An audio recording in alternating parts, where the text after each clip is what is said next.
एवं गणमाध्यम हवा दरकार चतुर्थ आखि स्तंभ नुह तमें हूँ लोकों आखि समाजर आखि मत लगुनि आमर गणमाध्यम बंधु मान कि देखा जाऊँ कौन निमापड़ा बलंगा केते कोटी टंका रास्ता चली कामर क्वालिटी अच्छी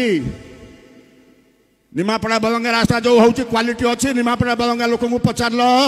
40,000 टंका लेखे आसिक सबको अकाउंट को जीवा कथा थिला ये गोटे एजेन्सी आसिक 10,000 देले ये कथा कौन सांबादिक बंधु मैंने जानी ना कथा तो पूरा गपुंट एमती बोली किंतु कलम बाहरुनी यही हूँ सांबादिक कथा निवेदन करुच्ची गर्वे कहूँ 15 वर्ष भितर कई पीसी मागु नथिले तेणु ऑफिसर चुपुड़ी काम आदाय करते कम क्वालिटी रोला तो आगामी पंचायत निर्वाचन आम संगठन स्तर में आम संगठन को मजबूत कर लगी आम कौटी होवाला करी 10,000 5,000 लोक बैठक कर आवश्यकता ना आम बूथ स्तर में संगठन करुचु बूथ कार्यकर्ता को बूथ में बसईकरी से बूथ को मजबूत करुचु बूथ जो मजबूत अच्छी से पंचायत निर्वाचन आम सपक्ष जी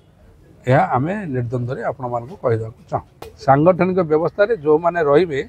सी संगठन रे सांगठनिक व्यवस्था जो मैंने न रही पारे से संगठन रू आपे आपे दूरे जी दल पर कौन से प्रभाव पड़ो नहीं से अभियोग उपर आम इनक्वारी करूँ इनक्वारी जहाँ भी बाहर आम से अनुसार